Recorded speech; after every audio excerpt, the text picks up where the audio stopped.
Assalamualaikum warahmatullahi wabarakatuh. Ketemu lagi dengan saya, Ramwati, dari Politeknik Negeri Samarinda, jurusan Akuntansi, Prodi D4 Akuntansi Manajerial.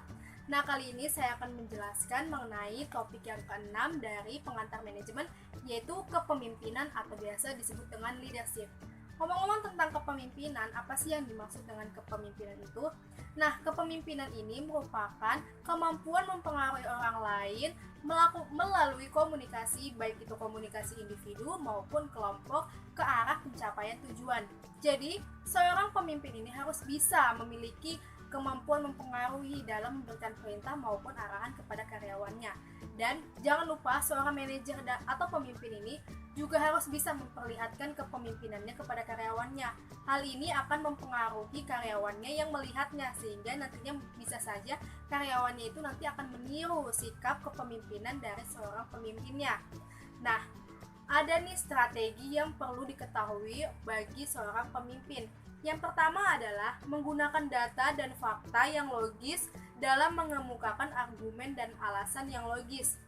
Nah, hal ini berarti seorang pemimpin ini ketika memberikan arahan maupun argumen maupun pendapat ini tidak semena-mena atau tidak asal berbicara, melainkan dia harus menggunakan data dan fakta yang logis. Lalu yang kedua adalah bersikap bersahabat dan mendukung upaya yang baik dalam perusahaan. Maksudnya adalah seorang pemimpin ini menjadikan karyawannya partner dalam bekerja. Dan apabila karyawannya memberikan upaya atau memberikan pendapat yang baik untuk perusahaannya, seorang pemimpin ini harus bisa mendengarkan dan menerima upaya-upaya tersebut, apalagi itu upaya yang baik. Dan yang ketiga adalah memobilitasi dan mengaktifkan orang lain untuk melakukan atau melaksanakan pekerjaannya. Maksudnya adalah agar karyawan maupun bawahannya ini tidak menunda-nunda pekerjaannya dan segera melaksanakan pekerjaannya tersebut. Lalu, melakukan negosiasi. Nah, seorang pemimpin ini harus bisa melakukan negosiasi dengan baik, apalagi dengan klien-klien di luar perusahaannya. Dan yang kelima adalah menggunakan pendekatan langsung, dan apabila terpaksa menggunakan paksaan. Maksudnya melakukan pendekatan langsung adalah seorang pemimpin ini memberikan perintah atau arahan secara langsung kepada karyawannya. Apabila karyawannya tidak mau mendengarkan atau menaati perintahnya, maka dengan terpaksa melakukan paksaan. Biasanya dengan cara paksaan ini memberikan ancaman. Ancaman ini biasa berupa dengan pemotongan gaji maupun pemecatan. Dan yang keenam adalah memperoleh dukungan dari atasan. Nah, biasanya ini memperoleh dukungan dari atasan ini biasa memperoleh dukungan dari pemilik usaha, karena pemilik usaha adalah posisi teratas yang ada di dalam perusahaan. Dan yang ketujuh adalah memberikan sanksi dan hukuman kepada karyawan yang melakukan penyimpangan. Nah, kalau misalkan ada karyawan yang melakukan penyimpangan, seorang pemimpin ini harus bisa segera memberi sanksi dan hukuman kepada karyawan itu. Kalau misalkan seorang karyawan melakukan penyimpangan tetapi tidak segera diberikan sanksi maupun hukuman, nanti hal penyimpangan itu tidak akan berhenti sampai di situ, akan terus berlanjut. Selanjutnya kita akan membahas mengenai teori-teori kepemimpinan. Nah, teori-teori kepemimpinan ini ada 3. Nah, yang pertama adalah teori sifat atau biasa disebut dengan teori the great man. Nah, teori ini menjelaskan bahwa seseorang bisa memiliki jiwa kepemimpinannya sejak lahir maupun tidak. Apabila orang itu tidak sejak lahir dia belum memiliki jiwa kepemimpinannya, dia masih bisa dilatih, biasa dengan cara pelatihan maupun belajar dari orang lain. Jadi ada 2 tipe. Sejak lahir dia memiliki jiwa kepemimpinan dan sejak lahir dia belum memiliki jiwa kepemimpinan. Nah, seorang pemimpin ini biasa memiliki 4 sifat yang mempengaruhi terhadap kesuksesan kepemimpinannya. Yang pertama adalah kecerdasan. Perlu kita ketahui bahwa kecerdasan ini memberikan efek positif, apalagi dalam menjalankan perusahaan. Dan yang kedua adalah kedewasaan dan hubungan sosial yang luas. Nah, kedewasaan dan hubungan sosial yang luas ini sangat penting, apalagi dalam menjalankan suatu perusahaan. Dalam memberikan putusan, menghasilkan atau memberikan keputusan yang baik, dalam berhubungan sosial dengan lingkungan yang luas, ini sangat dibutuhkan. Dan yang ketiga adalah motivasi diri dan dorongan berprestasi. Seorang pemimpin ini harus bisa memotivasi dirinya untuk terus prestasi, sehingga nantinya karyawan-karyawan yang melihatnya pasti akan terdorong juga. Dan yang keempat adalah sikap hubungan manusia atau biasa disebut dengan human skill. Nah, yang kedua adalah teori kelompok.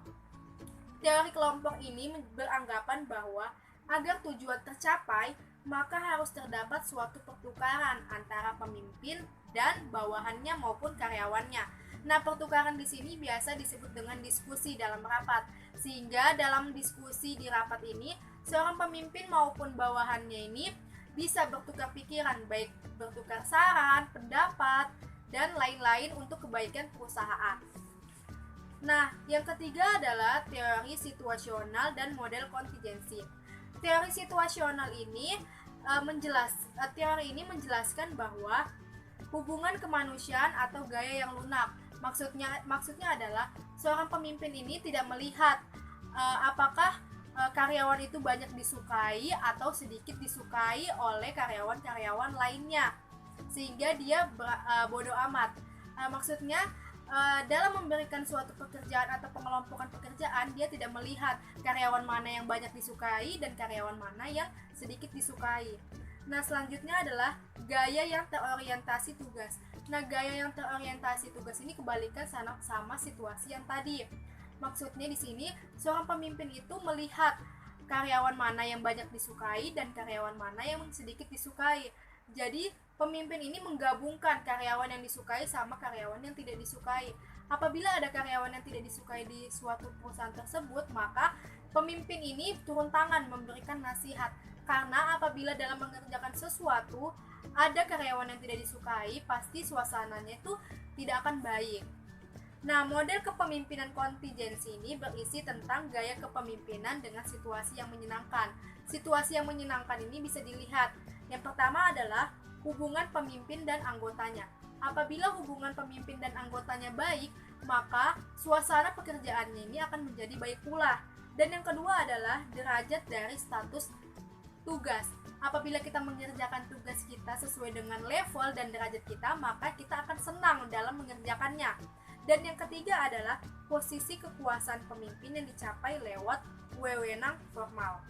Nah, kali ini kita akan membahas yang terakhir adalah tipe kepemimpinan. Tipe kepemimpinan ini ada 3, yaitu tipe autokrasi, demokrasi, dan laissez-faire.